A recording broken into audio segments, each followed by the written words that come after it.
Hi, so we'll just wait for a couple of more minutes before we start.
Okay, so good evening everyone. I'm Niketa and I'm a PhD scholar from IIT Madras.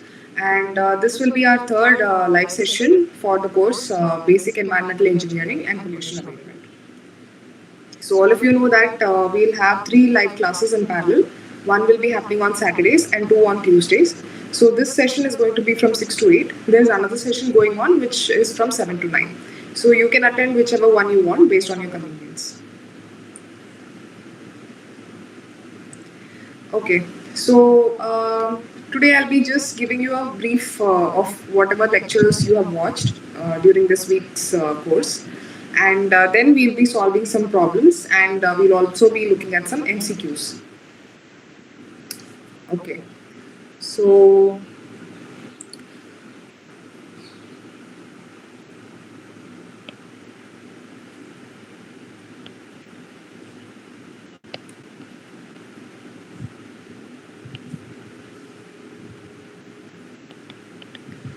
So, first we'll be starting off with standards for environmental quality. So, what are standards and why do we need them?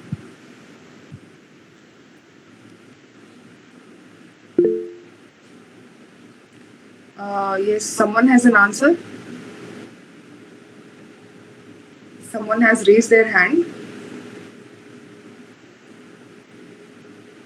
Parameter for knowing the quality of water, air, as well as for soil. So Yeah. when these parameters are under prescribed limit of CPCB or as SPCB, then these are known as standard or quality, environmental quality standard, we can say. Yeah. So standards are basically certain values, and these values are prescribed for a set of parameters. So,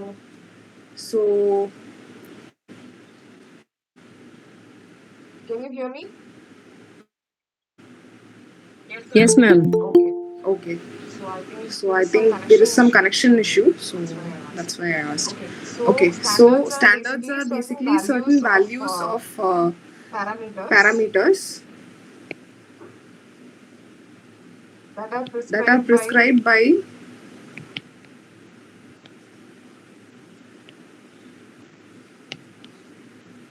an agency. So in India, we have the CPCB,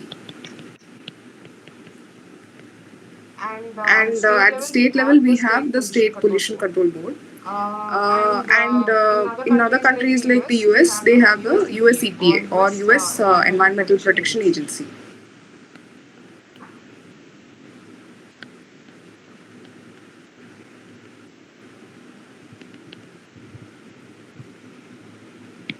Okay. So the role of these organizations is one second. The role of these organizations is to decide a set of values of certain parameters which will ensure that the quality of air, water, and maybe even soil, all these environmental media are up to good quality.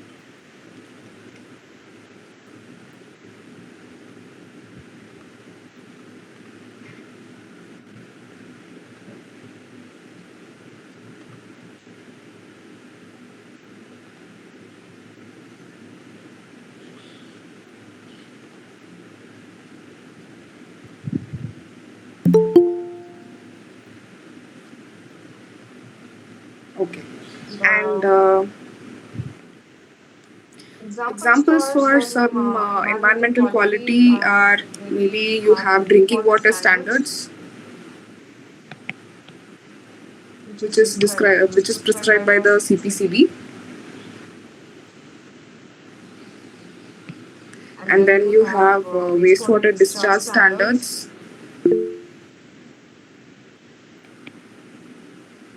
Yeah, BIS.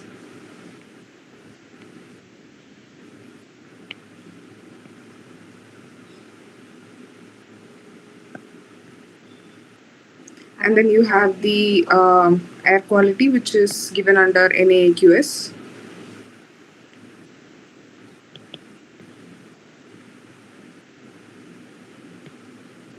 So all these are some examples of standards, environmental standards.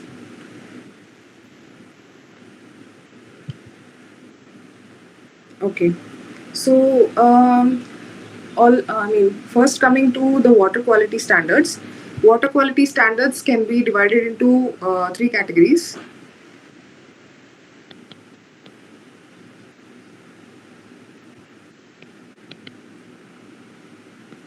The first one being the physical. So, can you tell me some examples of standards that can come under the physical standards category? Yes, madam. By the color, odor, smell. Yeah, yeah, pH, turbidity, temperature. Yeah. Yes. So, this can also include parameters like TDS or total dissolved solids, the taste, color, etc. And when it comes to chemical, so can you tell me some? DO, DO, COD, Yeah, BOD, DO, sulfate, COD. phosphate, chlorides. Yes, These all. TOC, and maybe heavy metals, etc. Then coming to biological, Biological oxygen demand and dissolved. Oh, sorry. Biological oxygen demand. Why is it chemical? sorry, BOD is come under yeah, biological it is. parameter. Sorry, BOD comes under chemical. Chemical, yes. Yes. It's only T. coli, E. coli, Huh? and bacteria. The biological parameter means we can consider the E. coli. Yeah. I'm not able to hear you. Can you be a little loud? Yeah, the E. coli means we can consider that biological parameter. We can consider the E. coli and Yeah, bacteria. pathogens. Yeah, exactly. So this will include any microorganisms like maybe viruses or disease-causing pathogens, etc. So all these can come under the biological parameters.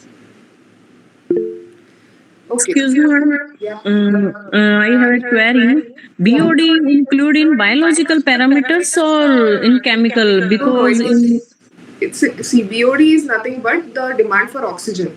So as your bacteria will degrade the waste, it will need more and more oxygen, right? So that is essentially a chemical parameter. That is just how much oxygen the bacteria will require to oxidize a certain organic waste.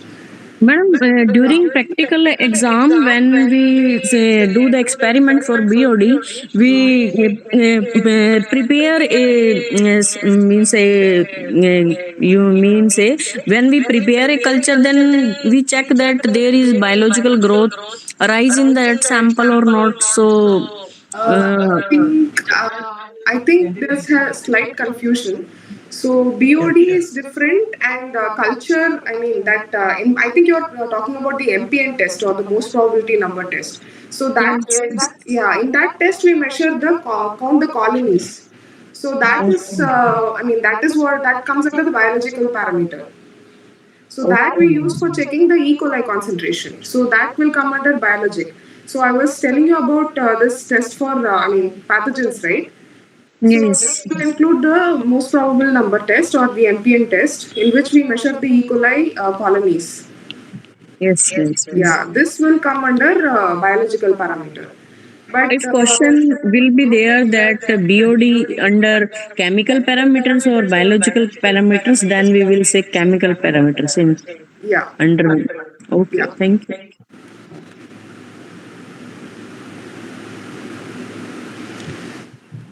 Any other questions? Thank you, ma'am. Okay, so moving on. So when we talk about water quality, so something which is important here in water quality is the balance of cations and anions. So we have something called ion balance. So ion balance is necessary to maintain the neutrality.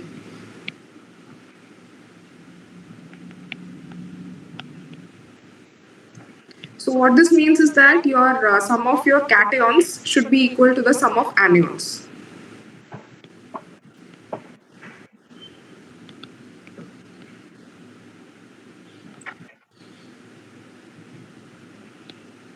And the formula that we use, the sum of cations should be equal to the sum of anions. But if it is not getting equal, then we say that there is some kind of error. And this error percentage is given as sum of cations minus sum of anions divided by the sum of cations plus the sum of anions into 100. So in most cases, this error percentage should be less than 5%. And here the sum of cations is given in terms of milliequivalent per liter. So how do we calculate this milliequivalent per liter? We take charge of ions. Yeah, you had an answer? Yeah, we have a charge of ion. Each element have a charge of ions. We can multiply Yeah. with that ion. We have to divide the charge of ion, and that comes to be, we have to divide the concentration by the charge of ion. Yes. So whatever ion is there, its concentration in milligrams per liter divided by its equivalent weight. And here equivalent weight is nothing but,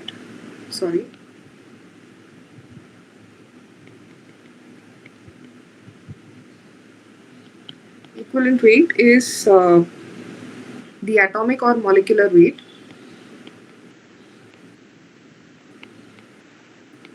divided by the charge or the valence. So here N is the valence or ionic charge. Okay, so one of the important physical parameter is total dissolved solids or TDS. So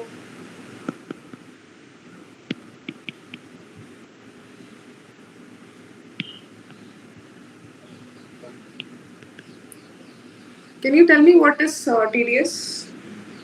Total dissolved solid. Yeah, so what does that mean? The solid, the cation. I'm sorry, your voice is not. Total, according to, excuse me, Yeah. according to my point of view, total dissolved solid means how much amount of carbonates, bicarbonates dissolved in water. Yeah. Not But only That carbonate, create bicarbonate, the, consider all ions of water. bicarbonates. Yeah. that Yeah. create problem of hardness. Yeah, but here it is not just limited to carbonates and bicarbonates. They could be any salts that are dissolved. Okay. Yeah. And in general, we have this classification usually. So we will talk about this first. So we have total solids. Total solids could be all kinds of solids that are present in water and wastewater. So in total solids, we have three types. The first one is total volatile solids.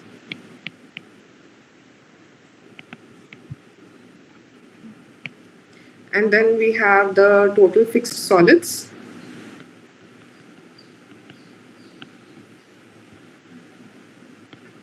And then we have the total settlable solids.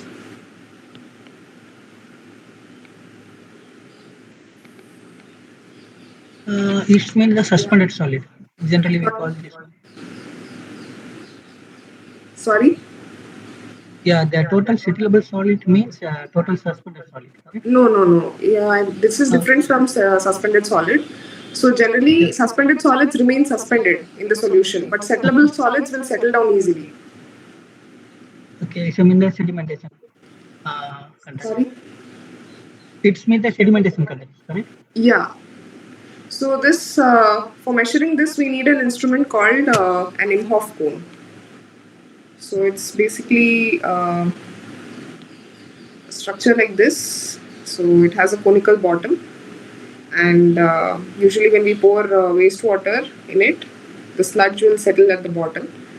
So we just measure the height of this settlement, and then we can find out how much is the concentration of the settled solids.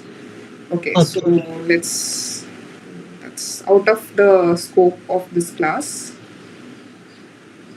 So coming to okay, so total settlable solids are mostly found in wastewater. So when it comes to water quality and drinking water quality, we do not have to worry about TSS or total settlable solids.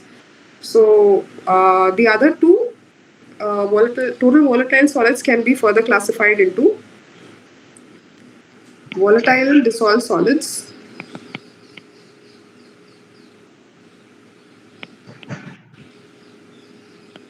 or VDS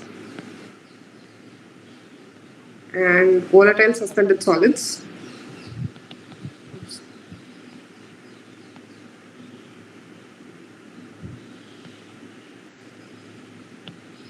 VSS. And then total fixed solids also can be classified into fixed dissolved solids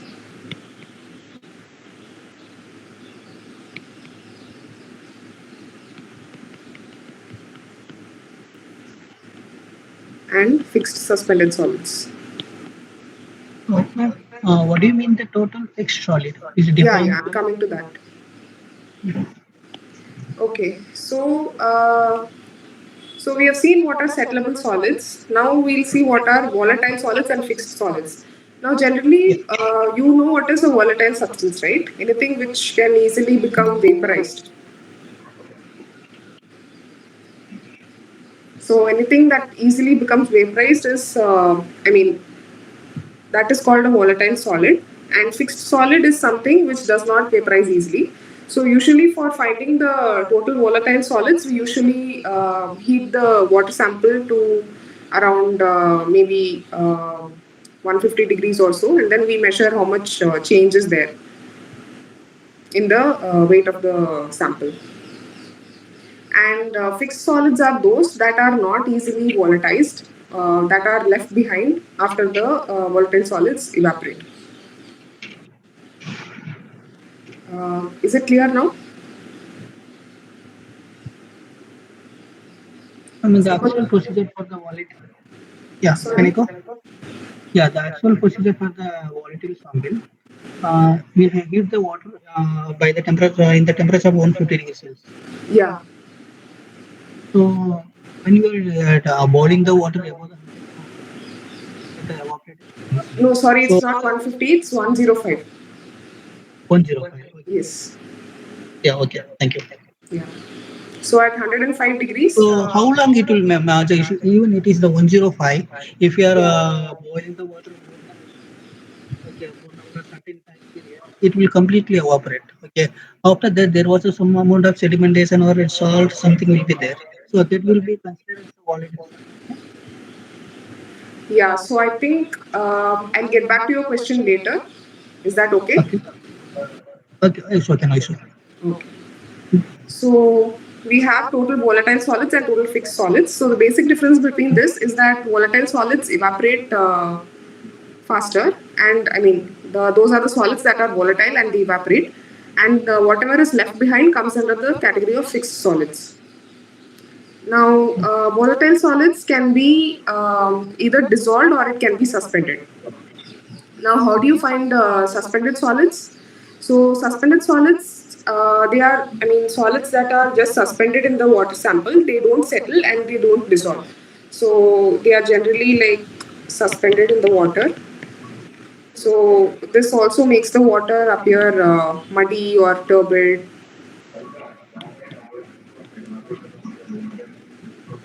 Now, in order to find the concentration of this suspended solids, we have to first filter the water sample through a filter paper, and then we have to find out the weight of the filter paper before and after the filtration. So then that will give you the weight of the suspended solids that were present. And yeah, suspended solids can further be classified into volatile and fixed.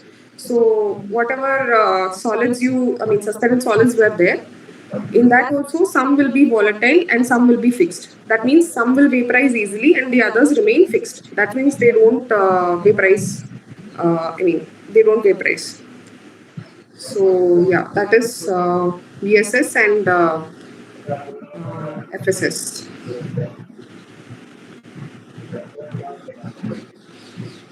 Okay. So here we have some formulae like your total dissolved solids is the sum of volatile dissolved solids and your fixed dissolved solids. Similarly, your TSS or the total suspended solids is your sum of volatile suspended solids and fixed suspended solids. I guess someone's mic is on. Can you please turn it off?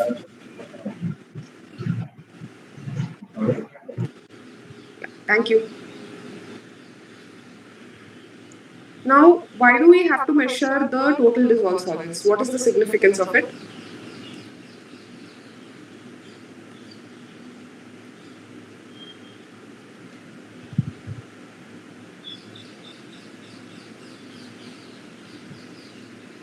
Excuse my question is again. What's the question? Yeah, so I was asking why we need to measure the total dissolved solids. What is the significance behind measuring Total this? dissolved Why? solid is define the amount of salt or solid how much percent in the waters. Okay, that's mean it is like that's mean it's saying the amount of generally called the conductivity in the water. We have Exactly. how much conductivity. Yeah. So that we are taking other terms TDS. That means that amount of actual anionic and cationic how much anions are there, how much the cation is there. Yeah. Am I correct? So basically, TDS is connected to conductivity. So generally, we don't measure the TDS directly. We just measure the conductivity, and we use this formula where you have to multiply some constant with your electrical conductivity value. So this is given in terms of microsiemens per centimeter, and this value is usually 0.5. So this will give you the concentration, I mean, the concentration of total dissolved solids present in water. Okay, then we have sodium. So what is the significance behind having sodium? Like, why should we measure sodium concentration, especially when it comes to soil? What does sodium do to soil?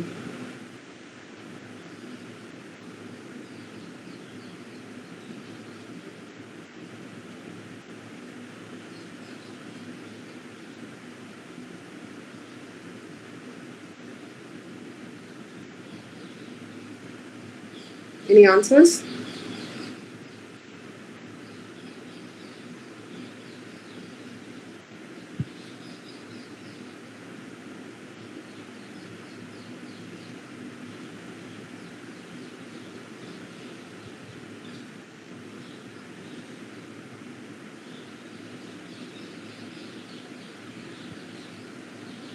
Maybe for exchange of ions,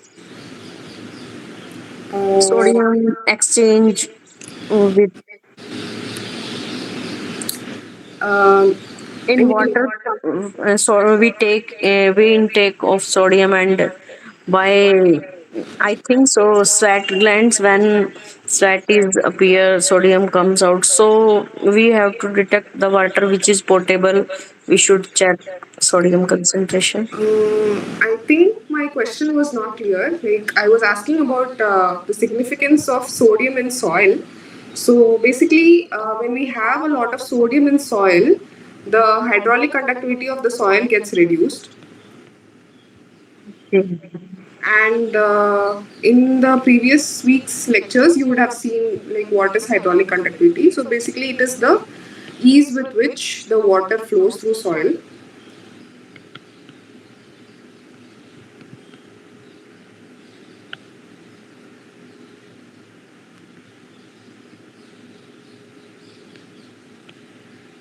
So if your hydraulic conductivity is reduced, it means that your water flow is blocked. So what sodium does is it will reduce the hydraulic conductivity in soil.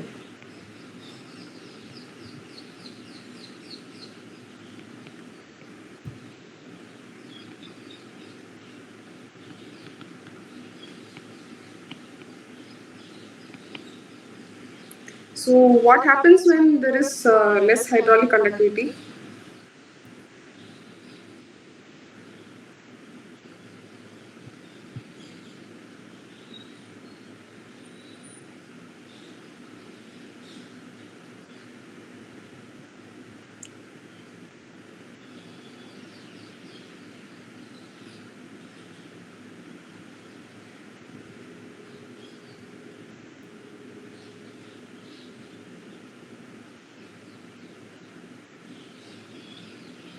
Any answers?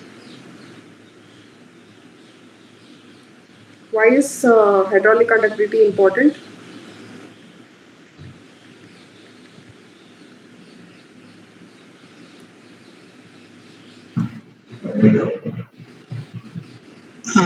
Is we can generally take sodium as a salt. Okay, if a salt present in the water, salt present in the water or soil, it make sorry, sodium present in the water or salt, sand, it make a salt.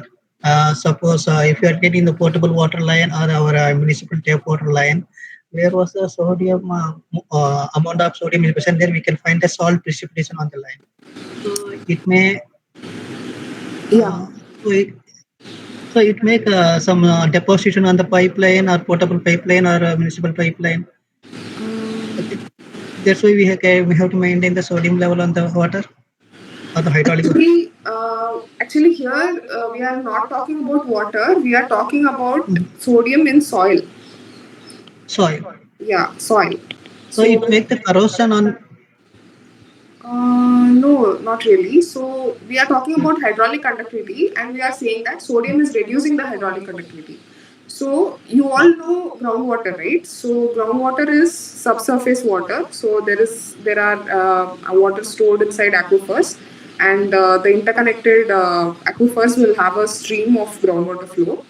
And sometimes mostly what happens is when it rains, so the rain water will percolate through the soil and it will reach the groundwater. So when you have lesser hydraulic conductivity, which means that your flow of water is blocked. I mean, conductivity is nothing but the ease with which the water flows through soil. And if we reduce this hydraulic conductivity, it means that the water cannot flow through the pores so easily. So what will happen is your groundwater will not be able to get recharged. So whatever rainwater comes, it won't be able to flow to your subsurface and it won't be able to percolate through the soil.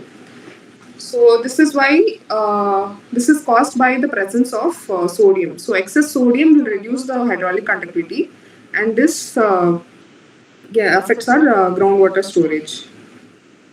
And that is why we have to measure the sodium concentration. And I mean, first we have the sodium adsorption rate or SAR. So this is just the sodium concentration divided by the calcium concentration plus magnesium concentration divided by 2. So the concentration of all these species are in milliequivalents per liter.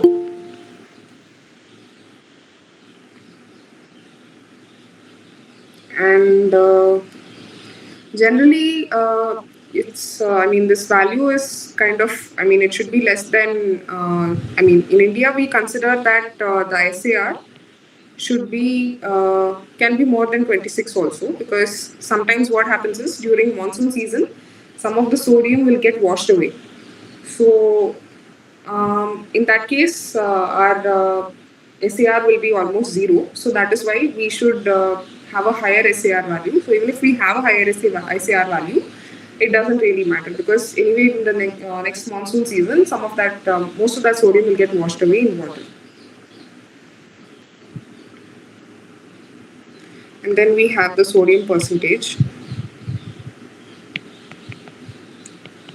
sodium percentage is nothing but the sodium concentration by sum of sodium plus potassium plus calcium plus magnesium concentration into 100. Now again, all these values, sodium and potassium, calcium, magnesium, all these concentrations are given in terms of milliequivalent per liter. And here the sodium percentage should not be more than 60.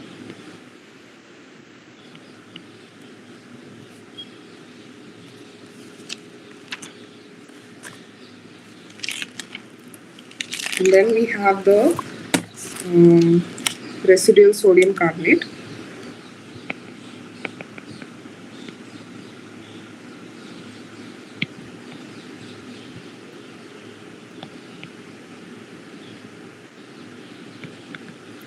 So RSC is nothing but your carbonate ion concentration plus bicarbonate concentration. Bicarb.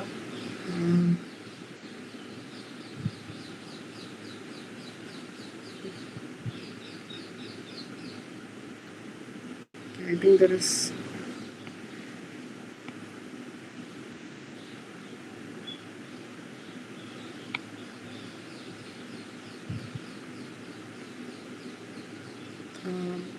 Can you just give me a minute? 1 second.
So I'm sorry there was a glitch. So we'll continue again. So your residual sodium carbonate is given as your carbonate concentration plus your bicarbonate concentration minus the calcium concentration and magnesium concentration. So this is used for finding the concentration of the sodium carbonate content after subtracting the calcium carbonate and magnesium carbonates.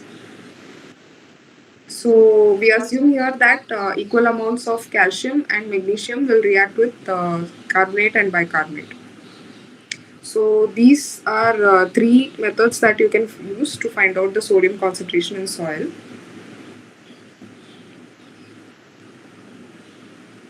Any questions so far?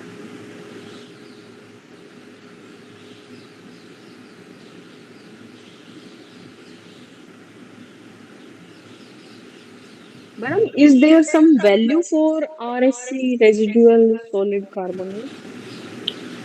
Uh, Not that I'm aware of, but I'll get back to you. I mean, I mentioned if I'll get back to you in the notes.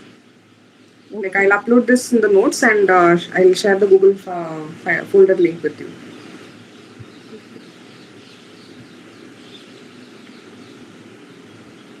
Okay. Now coming to environmental analysis.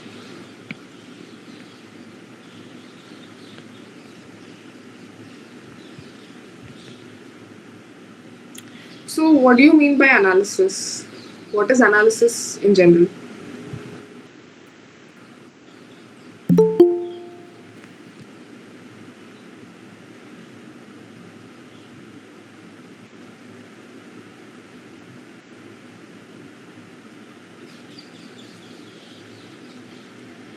Yeah, that's right.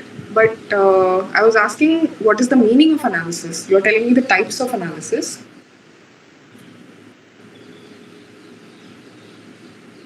Comparative value or comparison with the standard. Check. Not really. What? Is it determination? Determination of what? Determination of what we are aiming. What we are? The particular parameter.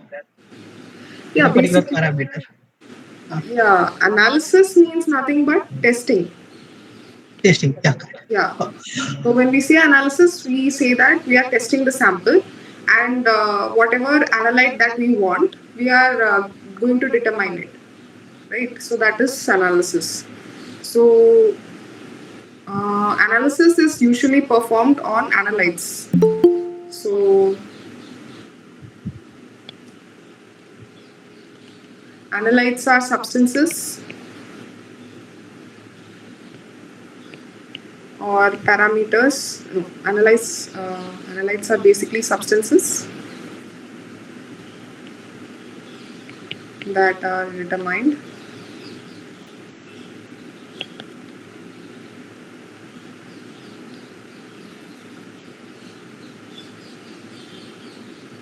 During analysis. So we can, I mean, if we have water sample, we'll do analysis for finding out the various parameters. Similarly, if we collect air samples, we'll also have a set of procedures for finding different parameters and so on. So analysis, there are two types basically, qualitative and quantitative, like someone said.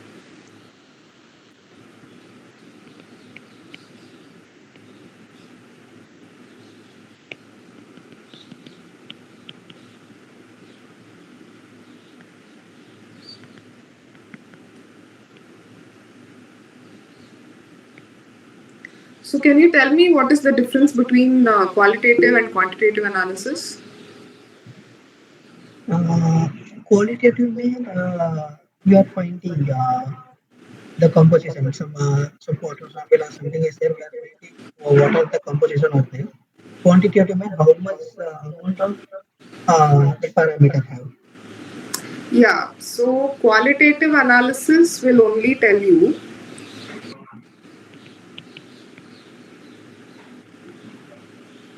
qualitative analysis will only tell you if a substance is present or not.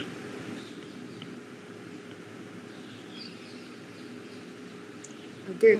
So if you want to check a sample for maybe the presence of a certain heavy metal or something, you can just go for a qualitative analysis. But in quantitative analysis,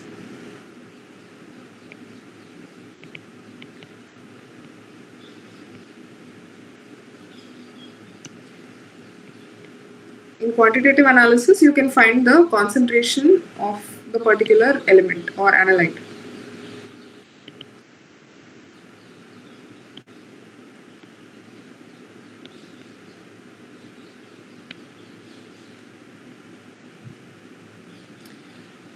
Okay. So in quantitative, we have some few types of analysis. Can you list out what are the different types of quantitative analysis?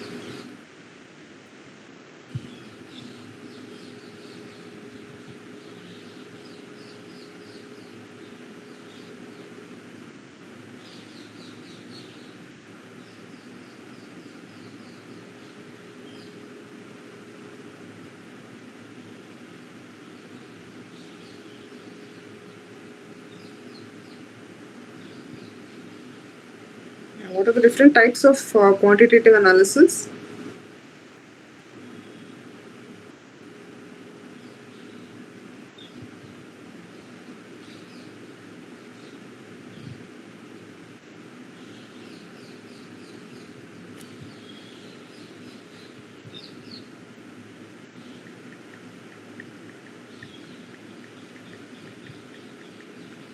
Maybe represented by molarity or one normal concentration like this. Sorry.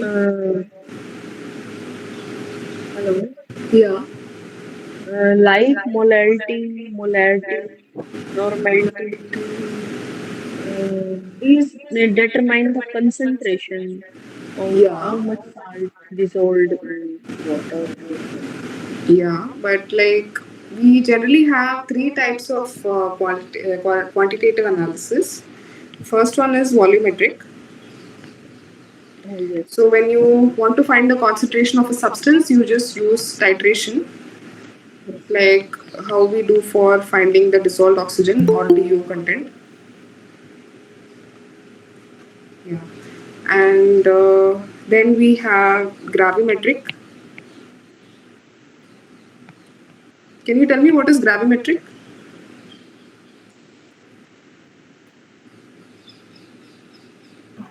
Filtration method may be called the gravimetric. Filtration. Yeah, filter Filtration is suspension. not gravimetric. Mhm. It's more like interaction between the.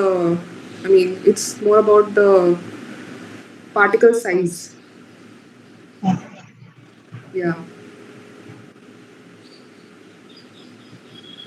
So gravimetric is some method which is based on gravity.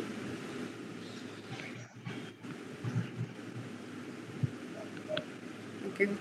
So or weight. So example can be you have a thermogravimetric analyzer.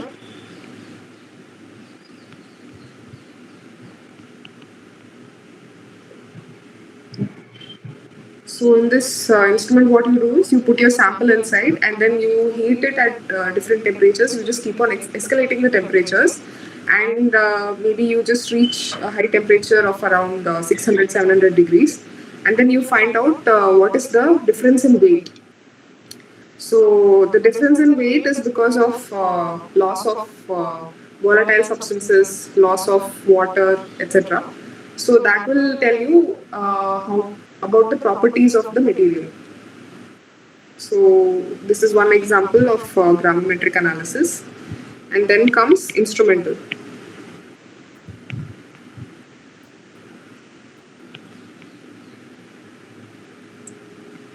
So this can be spectrophotometer.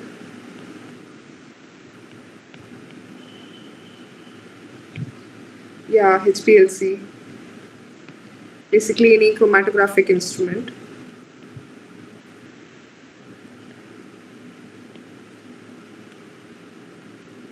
So all this will come under instrumental. So expanding more on instrumental analysis.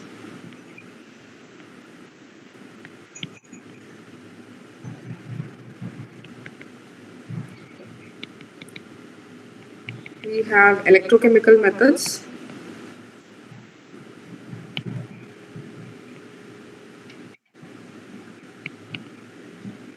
So electrochemical methods can be like these days you have a probe, and using a probe you can measure parameters like pH or electrical conductivity.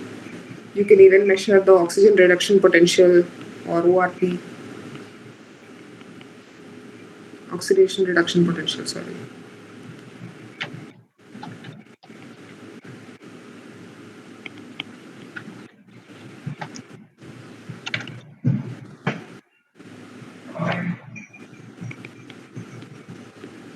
And you even have probes for measuring the dissolved oxygen concentration.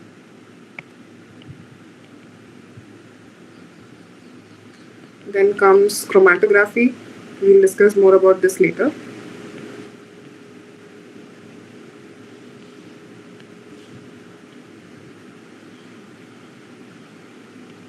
Examples of some chromatographic instruments are gas chromatograph,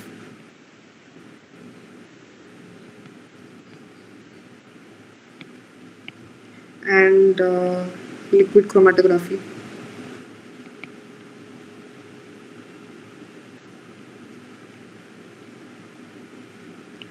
So, under liquid chromatography, we can have high pressure liquid chromatography or HPLC, and then we have spectrophotometric methods.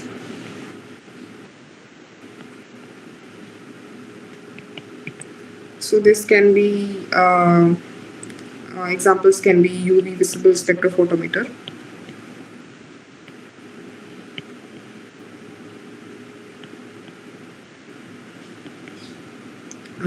Atomic absorption spectrophotometer.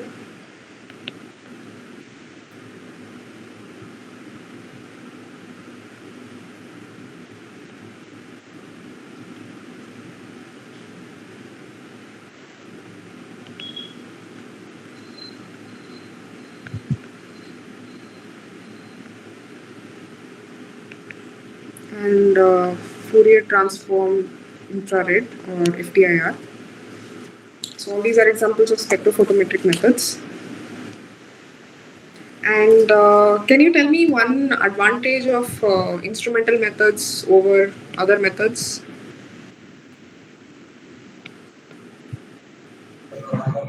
It have accuracy Yeah.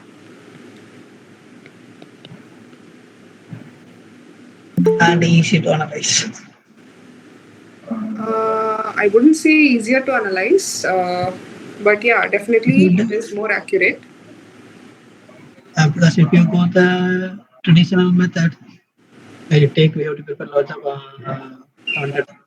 So instead of we are going for the instrumented method, with just one calibrated mean we can do. Sorry, your voice is not clear. Yeah, of course. Uh, the advantage of the instrument, once there is no need to prepare large amount of data with the standard subdivision, standard chemical preparation. I think your mic is slightly far away, but yeah, like you are asking why this is easier. I mean, Please help. so like compared to other methods, you were saying that instrumental analysis is easier, but it's not always like that. Some instruments are easier to analyze. Maybe like you have electrochemical methods. So in this, mostly you just have to have a probe, and that probe has to be connected to a benchtop meter. So you can just dip your probe into your sample, and you can just read your measurements. But it's not always going to be simple. But when you have volumetric methods, you just have to do some titration, or gravimetric method, you just have to find the difference in weight.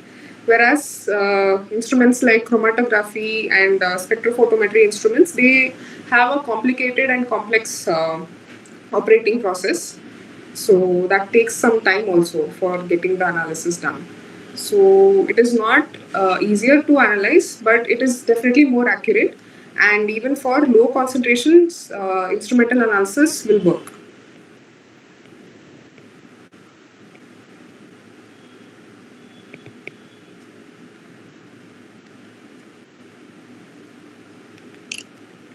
Okay. So someone has raised their hand. This is a colorimetric method. It is same to UV the UV visible spectrophotometer. Colorimetry. What was your question? The colorimetric method. Huh. It is the same as UV visible spectrophotometer. So both are same or different this method? Both. Yeah, UV-Vis is a type of colorimetric method because you have to develop a color, and then based on Yep. that only your light will be absorbed. Okay. So it will be it will be the UV visible spectrometer defines the color. Yeah, it is a type of colorimetric. Colorimeter. Okay. Yes.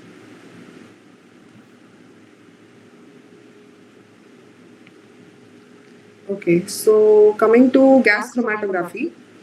So generally in gas chromatography or general, wait. So when we talk about chromatography, can someone tell me what is the basic principle of chromatography? Like what happens during chromatography? What is chromatography? Yes, we check stationary phase and we check the movable phase. Where is the was the stationary and how much the solvent have covered the distance. So Yeah, like chromatography will definitely have different components like stationary phase and mobile phase. But chromatography is made of two terms, chroma and graphy. So in the first, in earlier days, so this technique was used to separate different colors. So from that, this name has stuck on. So basically, it is a type of separation method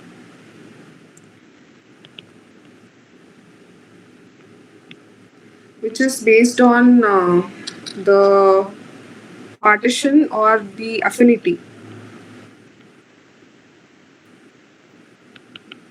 of the analyte to the stationary or mobile phase. So what this means is that in chromatography you generally have a column or which is the stationary phase, and you have your sample, and along with the sample you will have the mobile phase. So the mobile phase along with the sample will enter the column, and upon entering the column the analyte will interact with the column. And if you have a mixture of analytes, like if you have more than two, then maybe depending on the properties of the different components in this mixture, some of them will get attached to the column and some of them will flow out of the column along with the mobile phase. Some will not even interact with the column and it will easily it won't even stick to the column, it will just come out with the mobile phase. But some will remain and some will come out after a certain period of time. So, like the analyte will come and it will interact with the column and it will stay with the column for some time, and then after a certain time it will come out of the column through the mobile phase. So this time the time that the analyte will take to come out of the column is known as your retention time.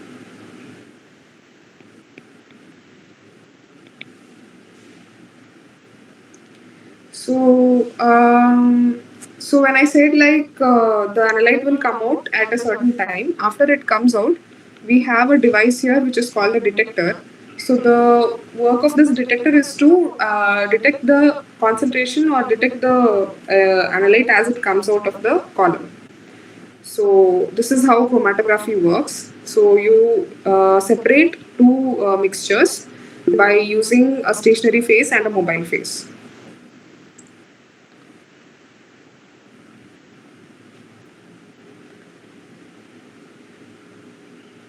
So, like the reason why we use this, we call this a method of separation, is because each component of this mixture can have its own retention time. If you have a compound which is attached more to the column and less to the mobile phase, then that will just stick to the column and it won't come out. It will come out after a certain time. But if you have another compound which has more affinity to the mobile phase, then it won't stick to the column at all. It will just come out along with the mobile phase. So that will come out faster. So the analyte which has more affinity to the mobile phase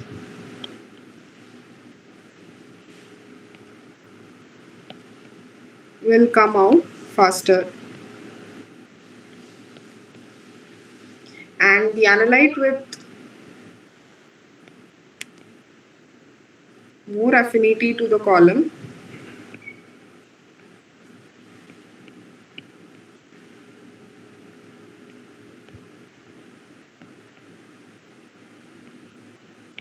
will come out later. So based on this, can you tell me which of these, if you have two analytes, with one of them which has more affinity to the mobile phase, one which has a lesser affinity to the mobile phase, which of them will come out first? I mean, which of them will have a lesser retention time?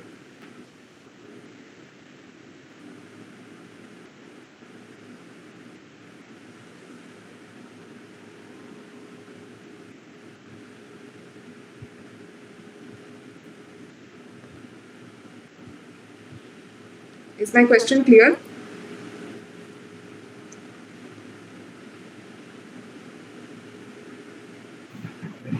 Yeah, okay.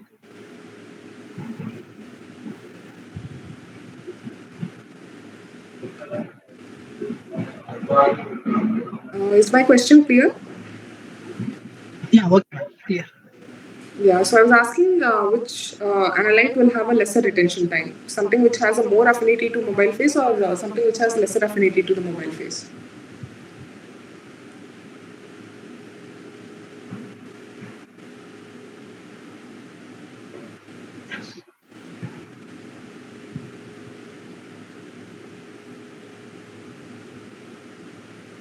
Um,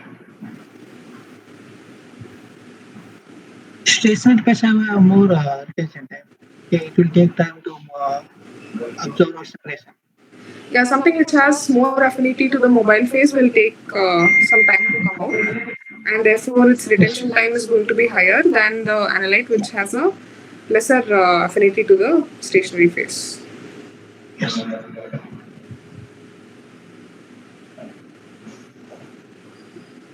Okay. So, so when it comes to gas chromatography,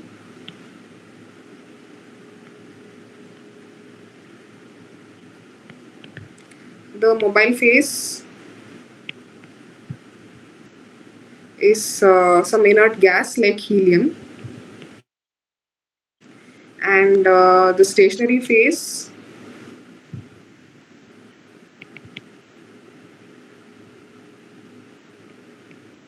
is going to be some high boiling liquid with a high boiling point.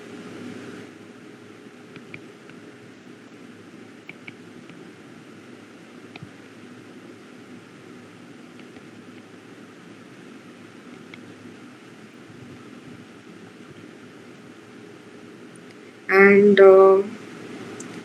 so, gas chromatography is generally used for measuring liquids with, measuring compounds which have a low boiling point.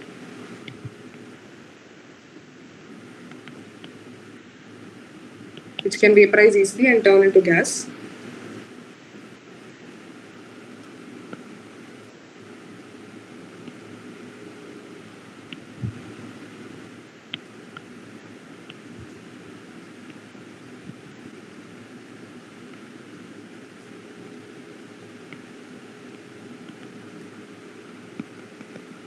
So, coming to the components of gas chromatography, we have the sample injection unit.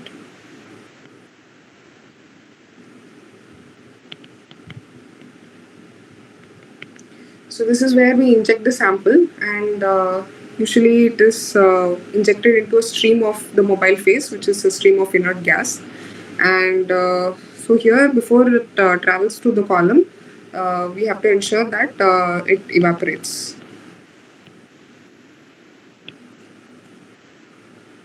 And then it will pass along with the mobile phase through the column. And based on the interaction and mainly based on the partition coefficient,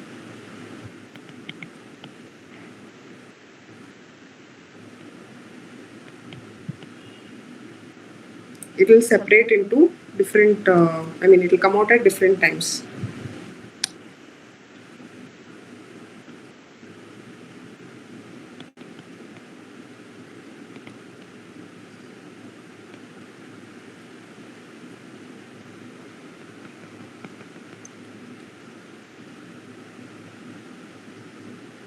So can you tell me what is partition coefficient?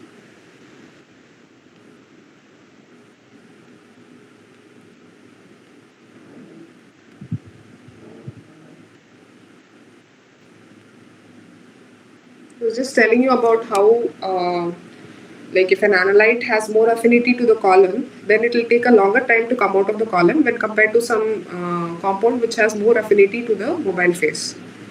So here, can you tell me what is this affinity or partition constant?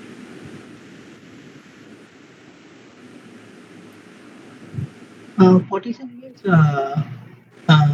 in the mixture of sample, particular particular parameter first started to move to mobile phase. Okay, then after that it may after that what are the next level of And basically, this partition coefficient is the concentration of the analyte in maybe some solid compared to the concentration in liquid. So you have different kinds of partition coefficients. You have one for soil. You even have one for biotic organisms. So, like, basically, it is the ratio of how much concentration gets divided between two different medium. So here in this case, it is the concentration that gets retained on the column to that which is coming out of the mobile phase. And then we have the detector.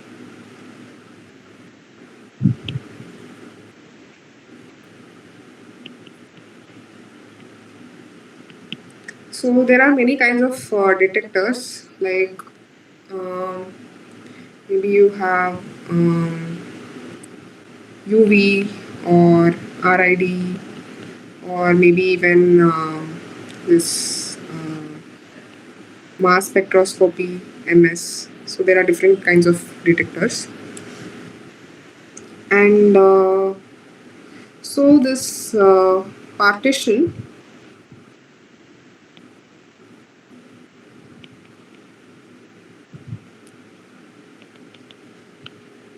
the partition of components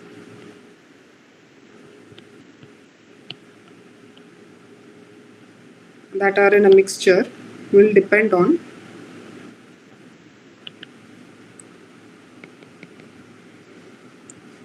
first of all the partition constant. As I said, if it has more, if it gets absorbed more on the column, then it will come out it will come out slower and it will come out slowly. And if it has more affinity to the liquid phase, it will come out easily. So your partition constant, and then it depends on the velocity. Now here when we talk about column,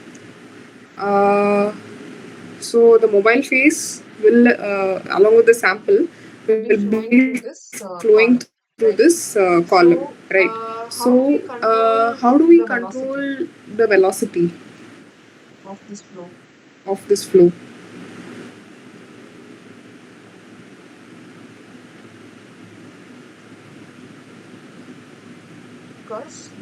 Because the faster your mobile phase is flowing, the faster that your analyte that is inside the column will get washed out and it will come out. So if we want to get our samples analyzed faster, then I mean, how do we control the velocity?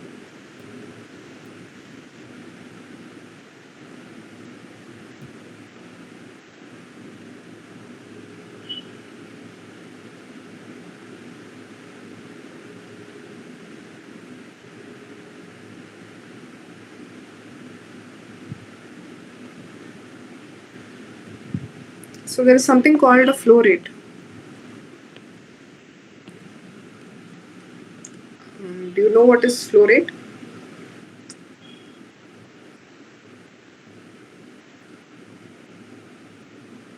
flow rate, the quantity of the amount of solid or liquid you are transferring in the particular time. Yeah, like the volume of liquid divided by time. This is also equal to the cross-sectional area multiplied by the velocity. So if you want to control the velocity, you have to control the flow rate. And if you want to increase the velocity, then you have to increase the flow rate. So by increasing the flow rate, you are ensuring that your partition is better and it separates better. And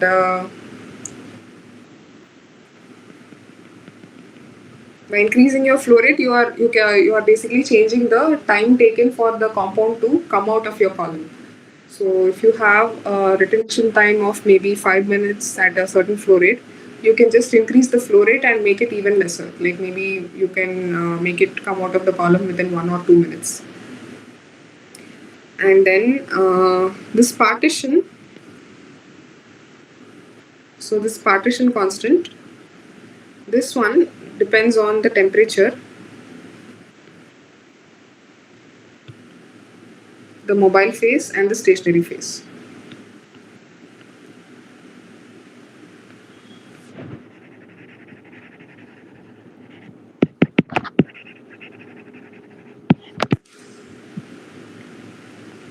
So if you increase the temperature, then the retention will be less. Also, depending on what mobile phase you are using, like if you are using something like, I mean, generally for gas chromatography, it is helium, but when it comes to liquid chromatography, you can use a variety of organic solvents. So depending on the polarity of the solvent and depending on type of stationary phase or type of the column that you are using, your partition constant and your retention time will change.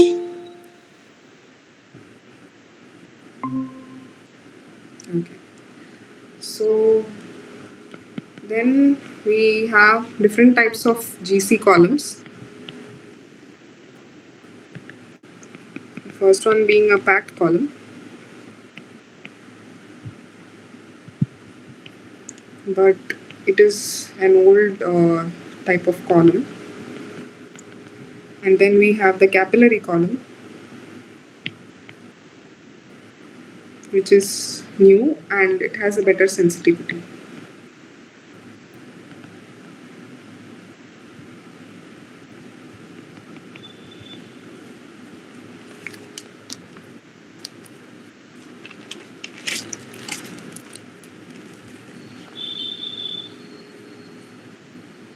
So when we have chromatography, you can observe different types of peaks.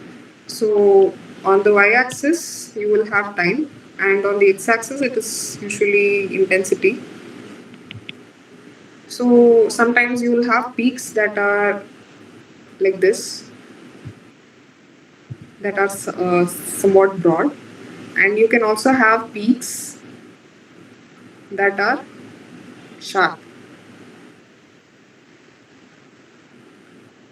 So which do you think is preferable?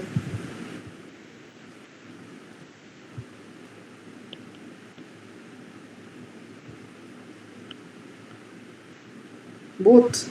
Why?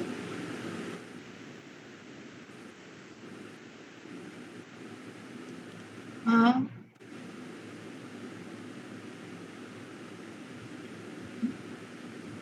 because of based on that the retention time. Okay, some of the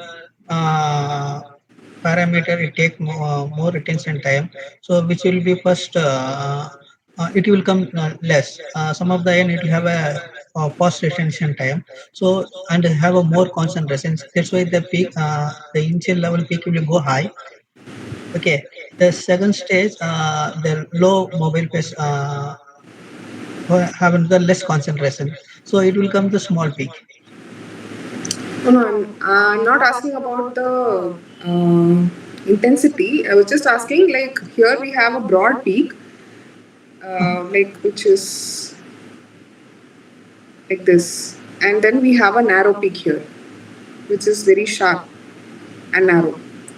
So when we have a broad peak, it means that the compound is taking this much time to come out. Okay.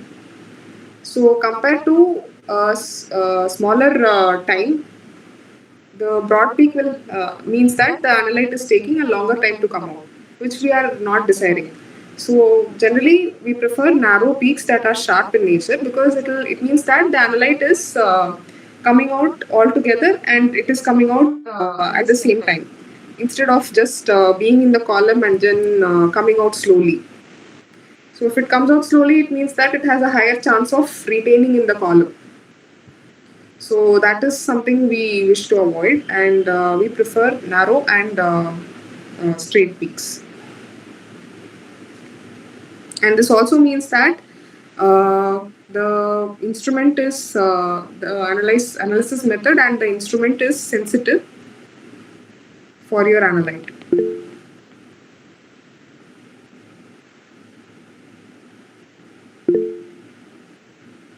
Someone has raised their hand.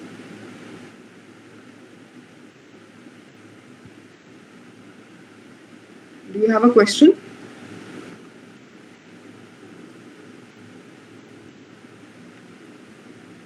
Okay, if it's just by mistake, then I'm going to ignore it. Then coming to high performance liquid chromatography.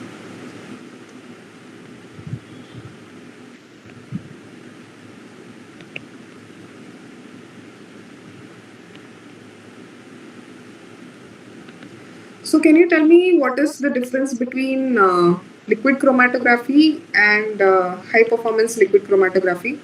What is the difference between these two?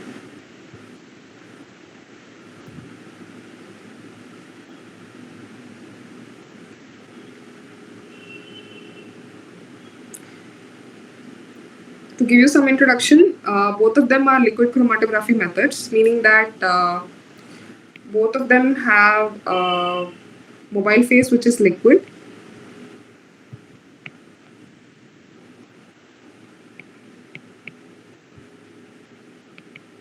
and the stationary phase is the column.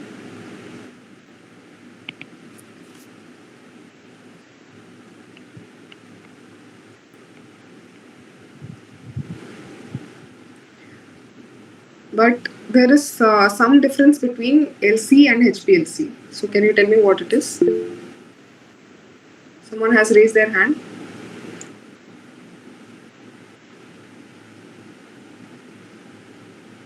Yes. Do you have an answer?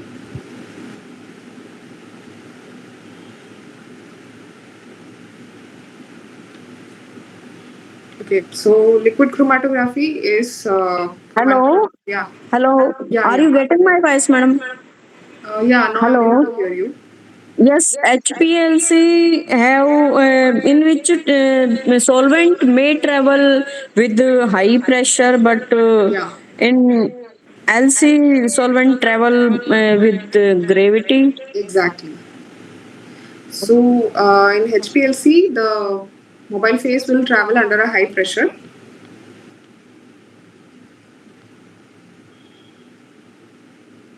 And in LC, there is no driving force as such, it is just gravity. So there's no external driving force, it is flowing with the help of gravity only. So, um, so what happens in liquid chromatography is your mobile phase is liquid and your stationary phase is the column. And generally, what happens after so just like in gas chromatography, it will pass through the column and it will come out of the column and it will be detected. So the detector will give some signals to your computer, which will then show you the chromatogram.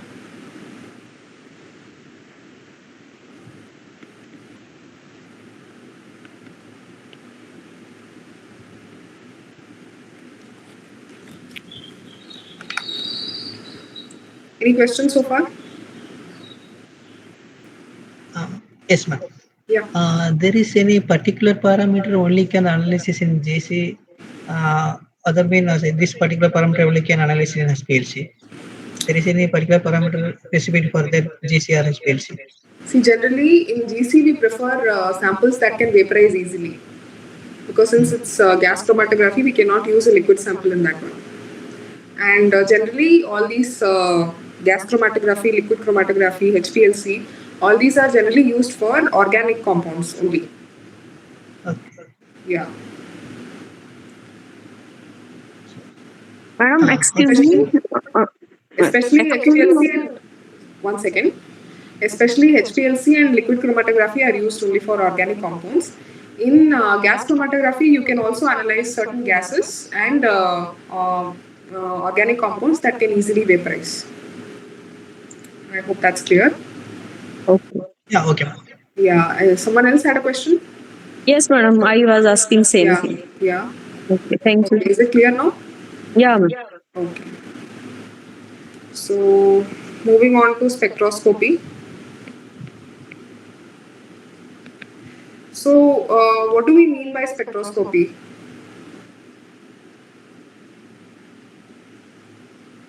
Spectrum mean color. So Yeah, spectrum means. the Yes, different spectroscopy means for detection of the. Hello. Yeah, yeah. I'm able to hear you. Spectroscopy depends upon two laws. First, Lambert's Beer's law and Beer's law. This says that when monochromatic light pass through the sample, then intensity of light decrease with increasing the concentration of the solution. I Yeah. think spectroscopy give the spectrum. When light pass through the medium, then it will give the spectrum, and we analyze the spectrum and give the result that what Yeah. is analyzed. Yeah, that's right. So, spectroscopy is a detection method which is based on the interaction of the analyte with light.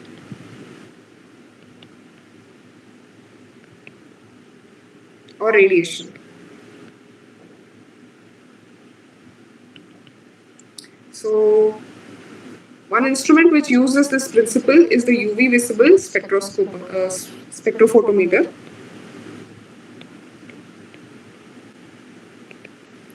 So, what we do in UV visible spectrophotometer is we will pass,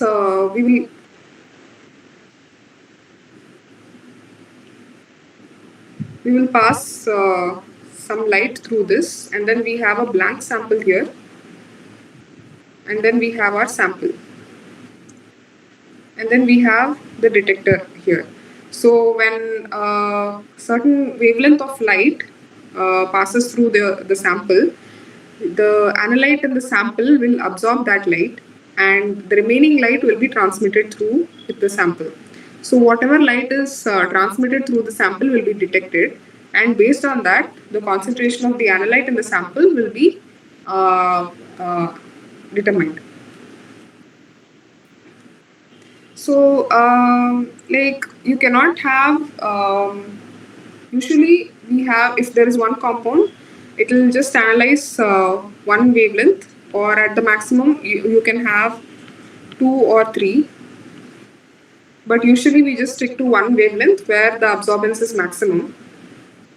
So first, if you have some unknown sample, we will first run the entire spectrum, and that means that you will, you will just subject the sample to the entire UV and visible light range, and at one particular radiation, you will observe a strong peak like this. So this wavelength or lambda is what we call the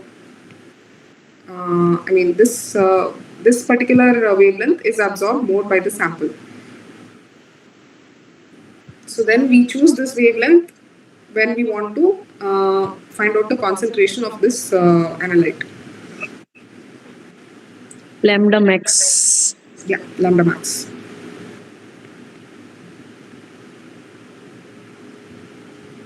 So usually it's just one, or maximum you have maybe two or three, but generally there is one particular wavelength which is absorbed more than the others. So the rest of the wavelengths are just entirely this transmitted through the sample.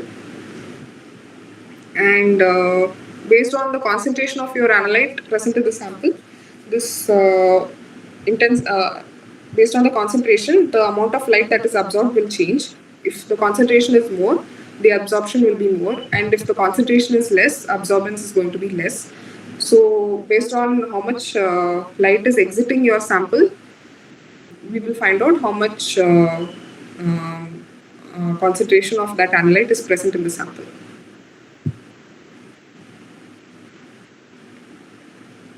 and we usually compare the signal which we get from the sample to that we get from the blank. So the difference between these two will give you how much of absorbance is actually taking place. Because when we have a blank, we expect full transmission and no absorption. And comparing that with your transmission, I mean, comparing the that with the amount of light which is coming out of your sample, the difference will give you how much of concentration of analyte is there in your sample. And this is based on the Beer-Lambert's law.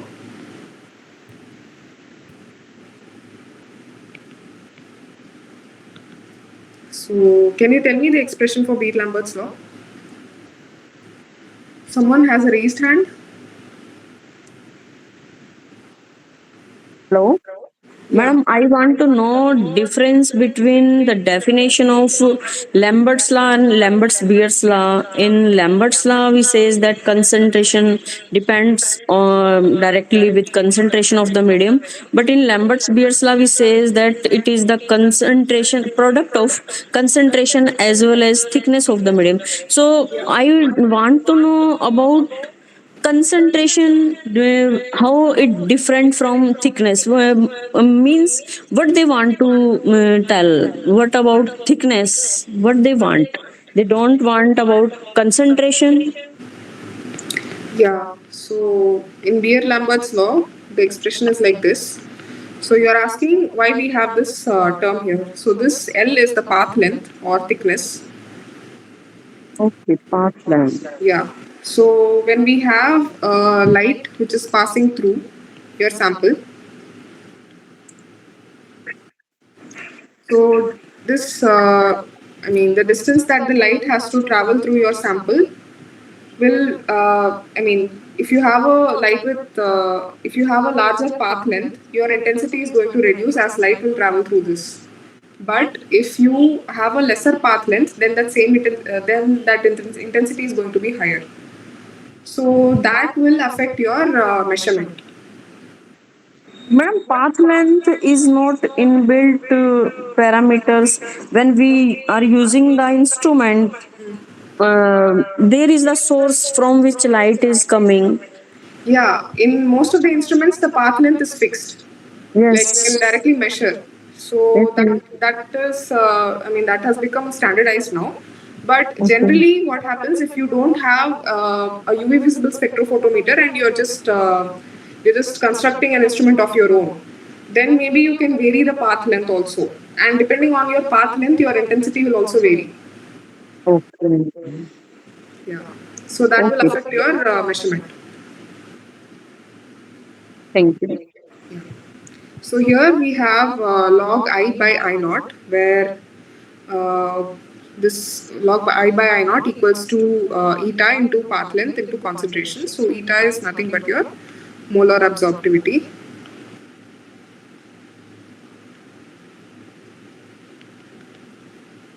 L is the path length.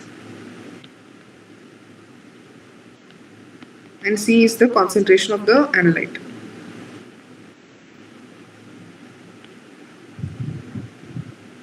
And here I naught is the initial, the intensity. And this one is the measured intensity. Okay. Now coming to Fourier transform infrared, or FTIR. So this is also similar to spectrophotometry, but the difference is that here we are using only infrared radiation.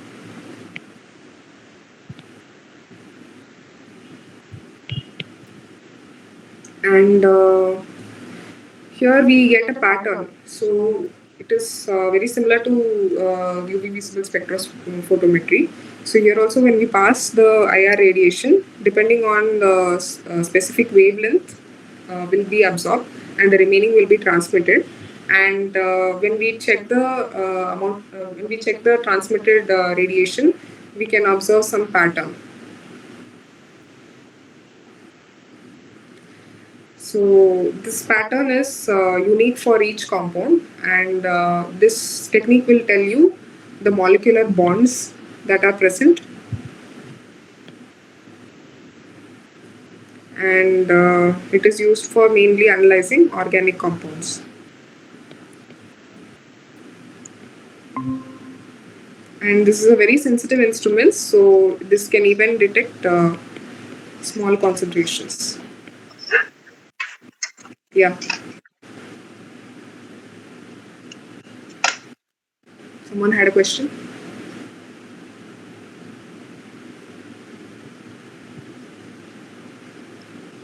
Okay, since we are short of time, I'll move on. Madam, Yeah. in this case, absorbance, this also depends upon absorbance spectrum or something different from absorbance of infrared light through the sample is detected here. Yeah.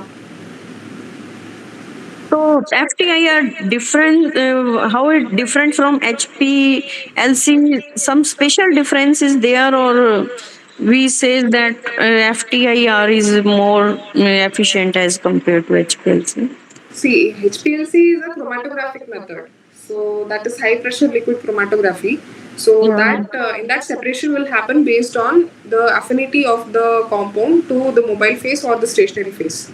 Yes. So depending on the partition constant, the mixture will be separated. That is a separation technique, and this infrared is not a, I mean, FTIR is not a separation technique. It will just give you the amount of light that is coming out of the sample after absorption. So based on the transmitted light, the light that is passing through the sample without any absorption, you will get a peak like this. Okay. So this will tell you if certain bonds are there, like some wavelength will correspond to some maybe CH bond, or something will correspond to C double bond C. So that we can identify based on where this peak is coming. So if the peak is somewhere, and this one is for wavelength, so when it happens at this wavelength, we can say that some CH bond is there, or if at this wavelength, we can say that some CC bond is there. So I'm just giving you examples, I'm not being exact here. So we can just say that, we can just find out if these bonds are actually present or not using FTIR. But HPLC is just a separation technique, and that is used for determining the concentration of the different components in a mixture. Is that clear? Yes, madam. Okay, so we'll move on to the questions. So the first question is, which of the following metals are not featured in the NAQS as pollutants? So what is NAQS full form? Can you see my slides? Yes, now I this is visible. Which of following are tin? Yeah. So tin is the right answer. So NAQS, or National Ambient air quality standard. Yes.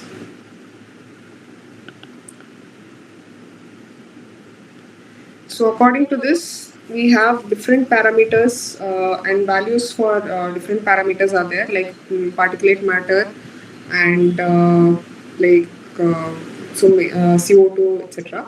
So in this we have lead, arsenic, and nickel, but tin is not present. So this is the correct answer. Can you see my slide? Next slide. Yes, ma'am. Next one.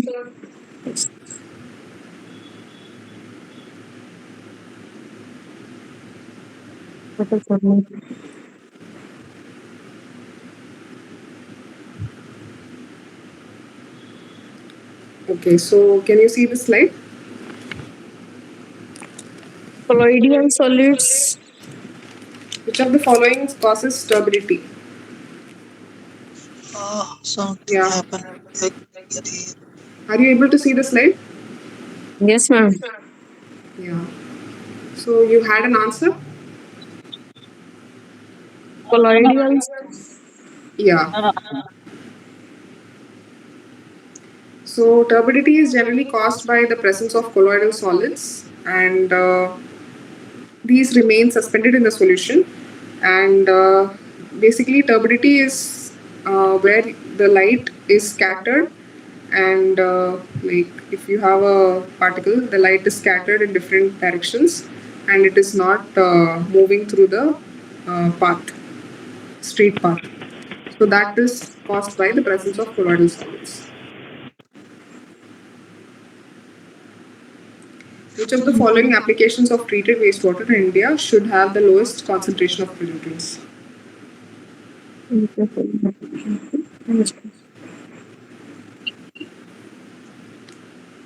Inland surface water. That's right. Can you tell me why? Because inland surface water, we use this water for potable purposes. Yeah. So generally we use inland surface water for drinking. So inland surface water means, it generally means rivers, lakes, ponds, etc. So since we use all these sources as drinking water, so that's why the strictest standards have been observed for disposing the treated wastewater into these places. Okay, chromatographic technique separates mixtures based on. We just discussed this. We did.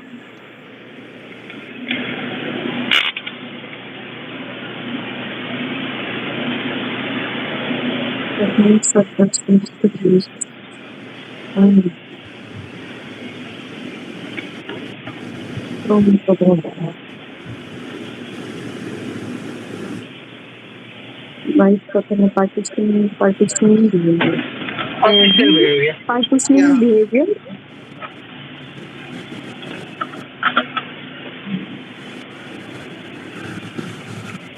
That's right. We just discussed this. Yes, It is based on the partition coefficient of the material. So if it is if it has more affinity towards the column, then it will be retained on the column. If it has lesser affinity to the column, it won't be retained and it will come out with the monophase. So the next question is, GC can analyze which of the following compounds easily? yes. GC is low molecular weight. Yeah, that's right. So much. So GC cannot be used for analyzing inorganic or highly adsorptive compounds because they will get absorbed on the column and it won't come out. And also compounds which are highly reactive can damage the column. So because of this, we cannot. Other three options are wrong. HPLC cannot be used for analyzing which of the following compounds.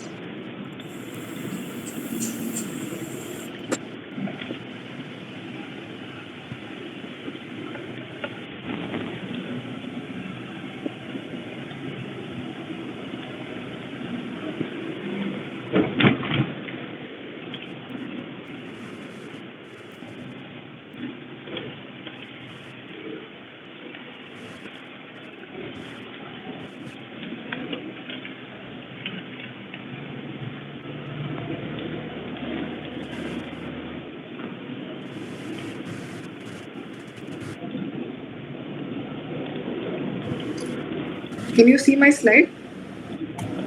No, ma'am. HPLC cannot be used for analyzing which of the following compounds.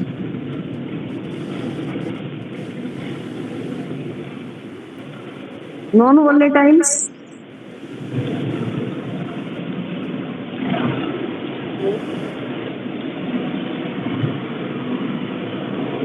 Madam, non-volatile compounds.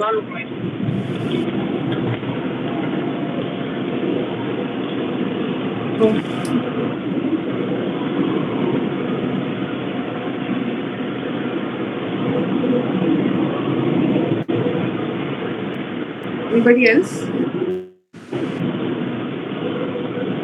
Non-volatile compound.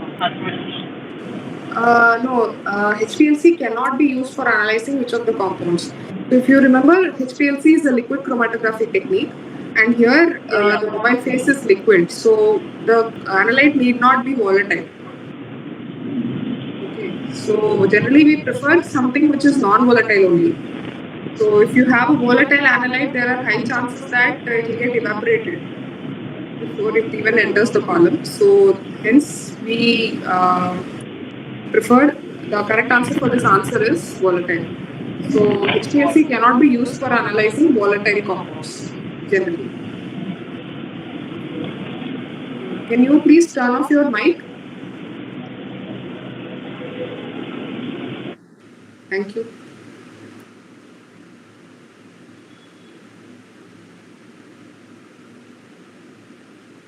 Okay, the next slide is absorbance of light by a sample according to Beer-Lambert's law is independent of which of the following?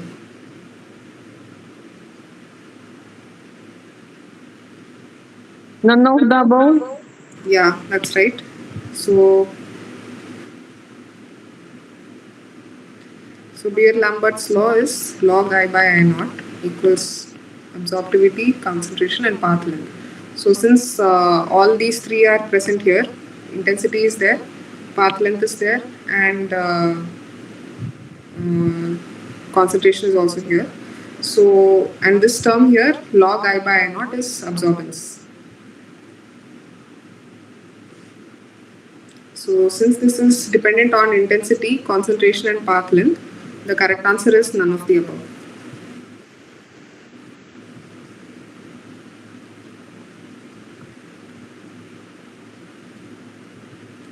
Okay, so FTIR is used for qualitative or quantitative analysis? Qualitative and quantitative. Qualitative. Why do you feel both? Because we can do both. If you find the what is the qualitative, we can find what is the quantitative also. So you are saying FTIR can be used for finding the concentration of the element also? Yes, of course. Concentration of the compound. So how? Yeah, if you find the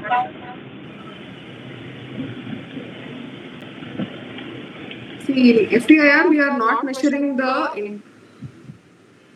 Can you see my slide? Yeah. In FTIR we are not measuring the intensity. Unlike UV visible spectrophotometer, where we measured the intensity and we were using that to find out the concentration, here we are not measuring the concentration. We are just taking the radiation that is transmitted through it, and then we are generating a chromatogram.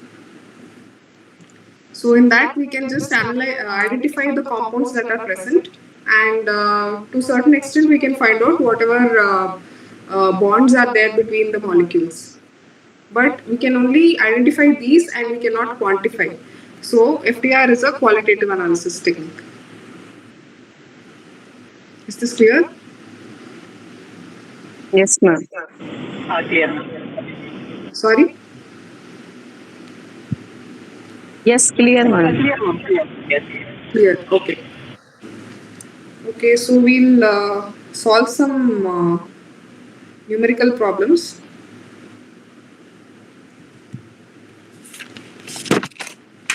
So if you have the constituents of a water sample,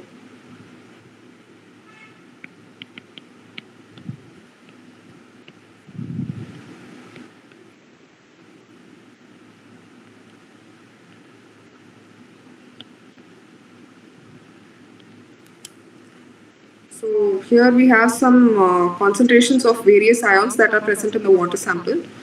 So calcium is 55 milligrams per liter, magnesium is 18 milligrams per liter, sodium is 98 milligrams per liter, carbonate is 250 milligrams per liter, sulfate is 60 milligrams per liter, chloride is 89 milligrams per liter. And if we say that 10% error is acceptable,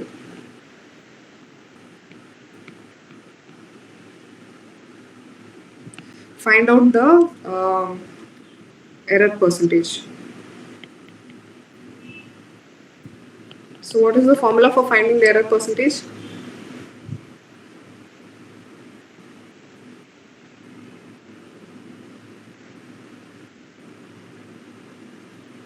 How do we find the error percentage?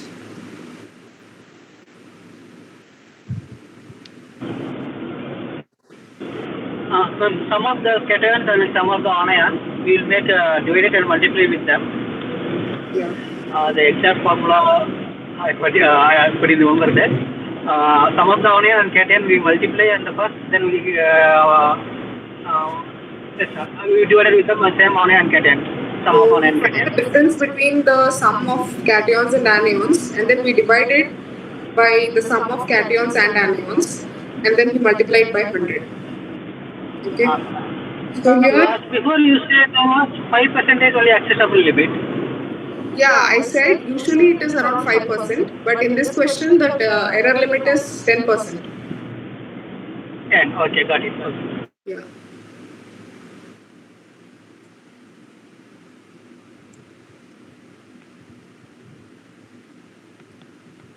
So first we find out the equivalent concentrations of the cations and anions. So for this we'll be making a table like this. So here we have the ion, its concentration, and its equivalent concentration.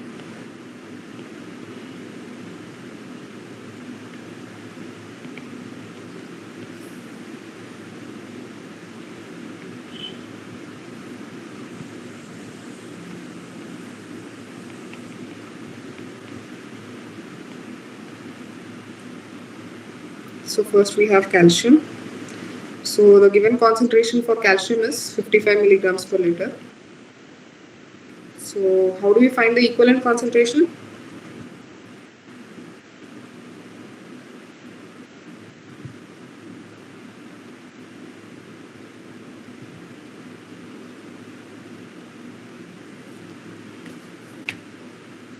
What is the formula?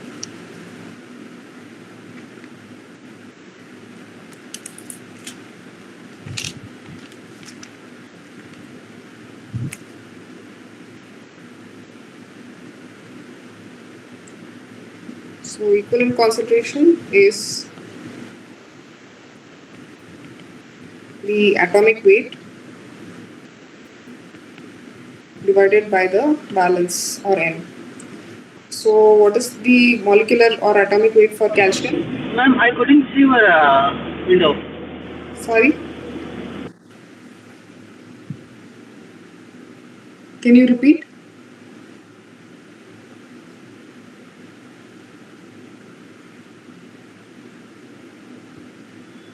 Is there an issue? No, ma'am. Okay. So can you tell me what is the equivalent concentration for equivalent weight of this calcium? What is the molecular weight? 40? 40 divided by 2. Which is 20.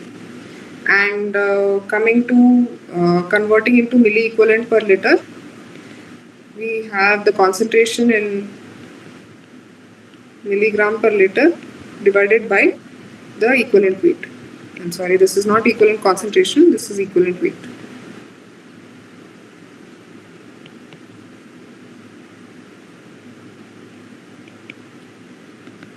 This is going to be 55 divided by 20, which is how much? 27. 27 point. Sorry? 27.5. Can you calculate again? Oh, okay. This is 55 divided by.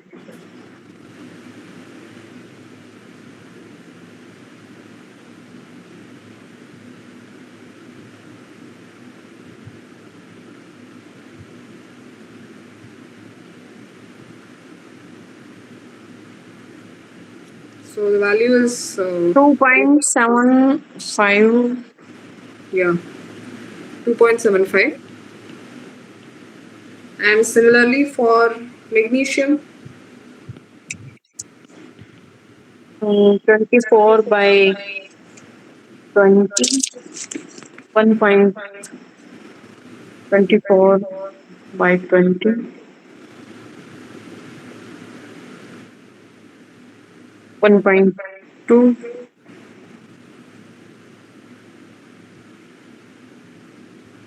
So the answer is 1.48.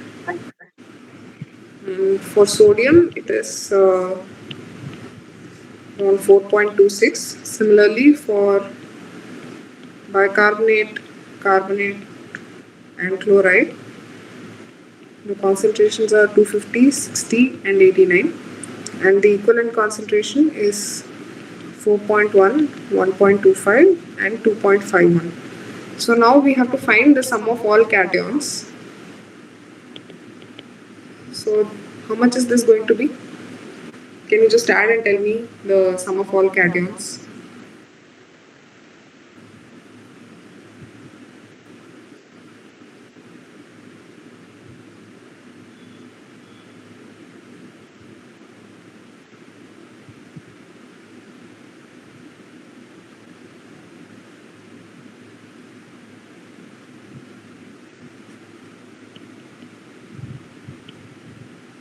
So this total is going to be 8.49, and the sum of all equivalent concentrations of anions are going to be 7.86.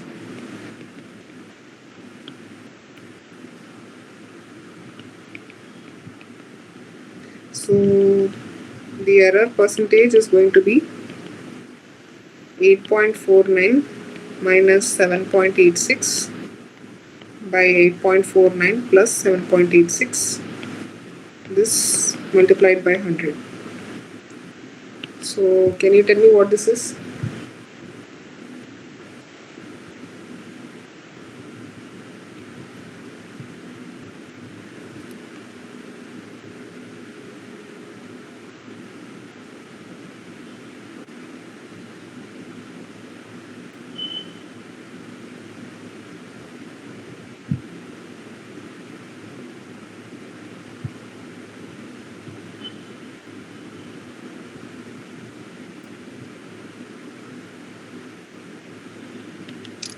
What is the answer?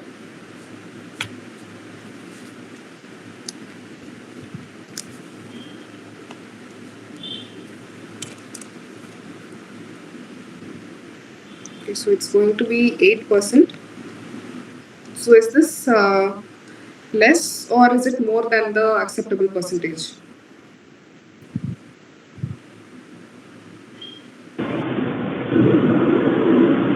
Less. Yeah. So since it is less, then can conclude that this is an acceptable error and therefore it is correct. Okay, so I think one of you had a question about volatile solids.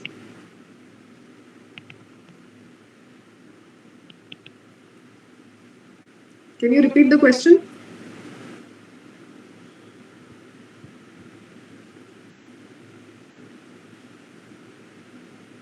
Someone was asking about the procedure for measuring volatile solids. Yes, ma'am, I asked that. Yeah. So to measure, I mean, there are two kinds of volatile solids like how we saw today.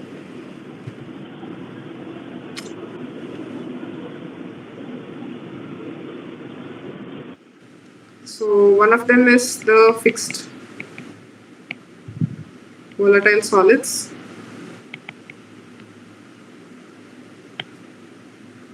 And the other one is the, can you just give me a minute? I'm not able to, something is.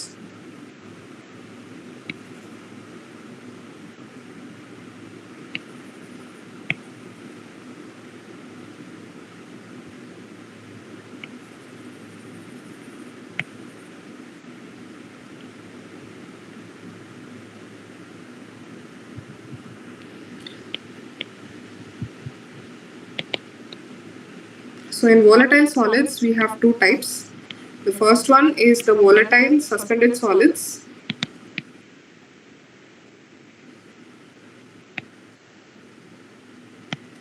And then we have the volatile dissolved solids.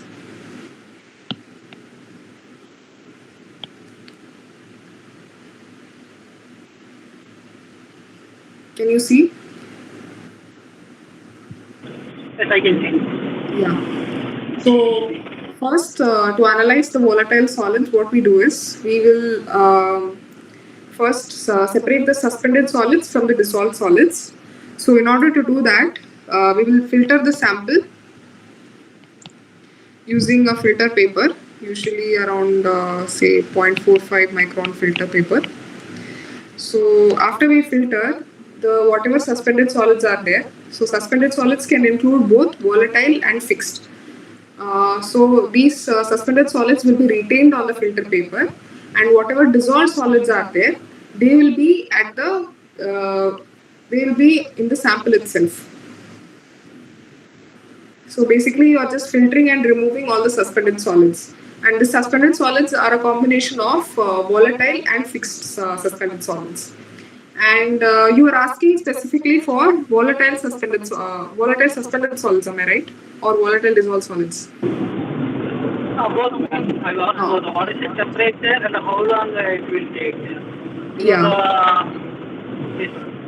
So what we do is once we separate the suspended solids, we will take the filter and we will dry it at 105 degrees Celsius. So what happens when we dry it at 105 degrees Celsius is that water will evaporate.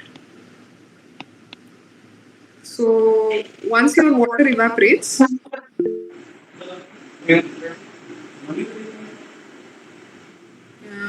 like, can you tell me? Madam, Yeah.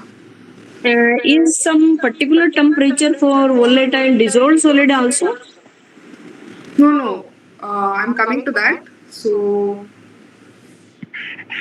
we will first take the filter paper and we will evaporate and we will dry it at 105 degrees Celsius. So what happens when we dry at 105 degrees Celsius is that the water will evaporate. So what is left behind is your suspended solids alone without the water. So this suspended solids can be volatile and fixed both. Now what we do is we have to separate the volatile solids from the fixed solids. So this combination of the filter paper which is dried out, which has both fixed and volatile solids, will be further dried at 550 degrees Celsius. Okay. So when you dry this, sorry. So when you dry it at 550 degrees Celsius, what happens is all the volatile matter will evaporate. Whatever volatile solids are there, they will just evaporate. And what is left behind is your fixed solid. Okay, fixed solids are those that will not get volatilized. So they will be, there even at 550 degrees Celsius. They will not get combusted or burnt or become evaporated. They'll be staying there. So those are fixed solids. And this is how you separate volatile suspended solids from volatile volatile suspended solids and fixed suspended solids. Now, when you have to separate volatile dissolved solids, you will follow a similar procedure. So, like I said, first we will have to separate the suspended solids from the dissolved solids. And once you have the dissolved solids in the sample, you will heat the sample at 105 degrees Celsius. And all the water in the sample will be evaporated. Okay. So once all the water has evaporated, what you are left with is just your volatile dissolved solids and your fixed dissolved solids. Now again, to separate these two, you will heat the sample at 550 degrees Celsius, and when you heat it at such high temperature, your volatile dissolved solids will evaporate. What is left behind is your fixed dissolved solids. So that is how you separate these two. And when I mean separate, at each stage you will measure the weight also. So once your water has evaporated at 105 degrees Celsius, you will measure the weight before and after the water evaporation. And you will also measure the weight of the filter paper at after heating the sample at 550 degrees. So that will give you how much of solid has evaporated as volatile solids, and whatever remaining fixed solids are there on the paper. If you weigh the paper along with that and you just subtract the weight of the filter paper, that will give you how much weight of fixed suspended solids are there. Similarly, when it comes to volatile solids, you have to weigh the sample after the filtration has been done, and again after all the water has been evaporated, and once again you have to weigh in after the volatile dissolved solids have been evaporated after heating at 550 degrees Celsius. So when you this will give you how much weight of volatile dissolved solids, how much weight of fixed dissolved solids are there. And once you find out the weight, you can always find out the concentration by dividing the weight by the volume of the sample that you had initially. So for each of them, you will find out the weight and then you will divide it by the volume of sample. So this will give you the concentration of the solids in milligrams per liter. Is this clear? Yes, ma'am. Yeah, clear, ma'am. Generally, suspended means we have to read the filter paper. Dissolved means we have to filter the sample volume. The sample. Sorry? The filter sample. Okay. So generally, suspended means we have to weight the filter paper. So dissolved means we have to boil the filtered water. We need to evaporate and take the measurement step by step. Yeah, because we are removing all the suspended solids in the filter paper itself. So whatever is remaining in the sample is just dissolved solids. Yes. Dissolved. Okay, got it. Yes. Okay. So if there are no more questions, I'll end this session. Thanks for joining. Thanks, madam, for this valuable lecture. We have cleared our points through this. Thanks, ma'am. Thank you.